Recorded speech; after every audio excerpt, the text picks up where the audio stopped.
Fala pessoal, dando continuidade então à análise de pulso arterial. A gente já viu um pouco da semiotécnica da palpação de pulsos, agora a gente vai aprender a identificar e interpretar os diversos tipos de pulso que a gente vai se deparar aí na prática clínica. Então, atrás de mim, a gente tem um traçado de um pulso normal, tá certo? A gente vê então um primeiro pico, que representa o pico sistólico. A gente vê uma incisura ali, que é a incisura dicrótica, que representa o fechamento da válvula aórtica. E depois a gente vê o período diastólico ali, até essa linha reta, que vai determinar a pressão diastólica. Então, a pressão mais alta vai ser a sistólica. A gente vai ter a incisura dicrótica, que determina o término da sístole e início da diástole. E, por fim, a gente vai ter o período diastólico, terminando com a pressão diastólica. Então, o pulso normal, a curva é suave e arredondada. A gente tem um pico. E a gente pode observar no traçado essa incisura dicrótica, que vai marcar, então, o início da diástole. Então, munidos aí do padrão habitual, do padrão normal e do traçado normal do pulso, a gente vai ver os pulsos patológicos. O primeiro deles vai ser o pulso filiforme, vai ser um pulso fino, de uma amplitude baixa. Esse pulso vai estar quase sempre associado ao colapso circulatório, choque hemodinâmico e suas mais diversas etiologias. Então, na semiotécnica, a gente vai palpar e não vai ver aquele pulso amplo, aquele pulso cheio, vai ser um pulso um pouco mais fininho, que se a gente botar muita pressão ali, pode até colabar o pulso, tá certo? Passando adiante, a gente tem um interessante, o pulso dicrótico. É um pulso com dois picos, por isso o nome. Dicrótico vem do grego dikrotos, que representa dois batimentos ou dois picos. E esse é um pico na sístole e um pico na diástole.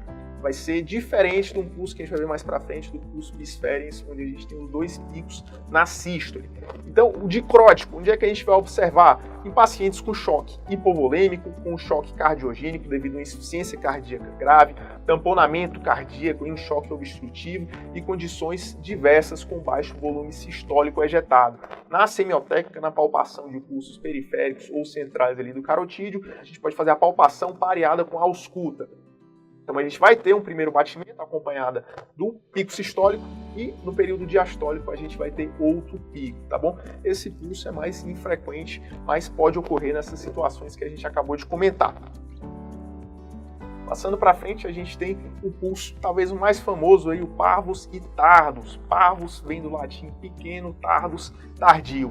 Então é um pulso com tensão diminuída, fraco, menor amplitude. Tem uma ascensão lenta, parvus, e uma duração prolongada, ele é tardio. Como é que a gente vai acessar ele? Classicamente a gente acessa com a palpação da carótida e fazendo a ausculta. Então na hora que a gente tiver ali a B1, a gente não vai ter o pico do pulso. O pico do pulso vai ser um pouquinho mais tardio, tá certo? Isso reflete o quê? Reflete uma válvula aórtica estenótica, com estenose importante. Então, o orifício ali da via de saída do ventrículo esquerdo, da válvula aórtica, vai estar muito estreito. O volume sistólico que vai ser ejetado a cada batimento vai ser um volume muito reduzido, que não vai causar aquele pulso com pico amplo que a gente está acostumado. Então, esse específico é melhor a gente acessar por meio da palpação carotídea, fazendo simultaneamente a ausculta. E, dependendo da referência que você estiver lendo, pode ser chamado também de pulso anacrótico, tá certo? É um tradutor aí de gravidade da estenose aórtica. Então, palpou o paciente com um sopro de estenose aórtica, palpou o pulso, viu que parece um pulso ali reduzido, um pulso com um pico baixo, um pico também tardio, sinal de gravidade. Olá, tudo bem? Você está gostando dessa aula? Então inscreva-se para o curso completo, Semiologia do Zero. É só clicar no link da descrição. Passando adiante, a gente vai para o outro espectro aí da valvopatia aórtica. É o pulso célere ou pulso em martelo d'água. Martelo d'água, para quem não sabe, era um brinquedo da era vitoriana que tinha uma coluna de água. Na hora que você virava ele ao inverso, fazia um barulho que parecia uma martelada, tá certo? Então o pessoal aí que escreveu primeiramente classificou esse pico célere com queda precoce parecido com a sensação ali do brinquedo martelo d'água. Também pode ser chamado de pulso de Corrigan. E a característica dele, como a gente está vendo no traçado, amplitude aumentada com subida e queda rápida. E também muito comumente ele vem associado com a pressão arterial divergente. A gente vê ali o pico da onda representa a sístole e o fim ali da diástole vai representar a pressão diastólica. Então a gente vai ter essa pressão de pulso divergente. E por que ele vai ser causado? Vai ser tipicamente observado na insuficiência aórtica importante. Só para a gente lembrar, na insuficiência aórtica, o sangue que deveria só ir para a circulação sistêmica ali pela via de saída do ventrículo esquerdo pela válvula aórtica, em vez dele ir e ficar, ele vai e volta, porque a gente tem uma válvula incompetente, a gente tem uma válvula que permite ali uma regurgitação desse sangue. Então, no próximo batimento, a gente vai ter um volume sistólico ejetado muito grande, que vai causar esse pico aí mais amplo, uma amplitude aumentada no pico sistólico, e como a gente tem uma válvula que está incompetente, vai causar uma redução da pressão diastólica, tá certo? Pode ser associado também com outras condições, mas ele é típico da insuficiência aórtica importante. Igual o parasitado, na hora que eu tenho um paciente com sopro diastólico ali em foco aórtico aspirativo, que eu identifico esse sinal periférico, a gente provavelmente vai estar diante de uma valvopatia aí grave. E quais as outras situações que ele pode ser visto? Situações de alto débito, anemia, beriberi, hipertiroidismo e fístulas arteriovenosas. Passando adiante, a gente tem lá aquele pulso que a gente já tinha até comentado, que é o pulso bisferens. É um pulso que, assim como o dicrótico, tem dois picos, mas diferente lá do dicrótico, que era um pico sistólico, e um pico diastólico, ambos os picos vão ocorrer na sístole no pulso bisferens. Ele está associado com dupla lesão aórtica, geralmente insuficiência moderada a importante e uma estenose de menor importância. Pode vir também na insuficiência aórtica isolada? Pode vir, mas está mais associado com a dupla lesão aórtica.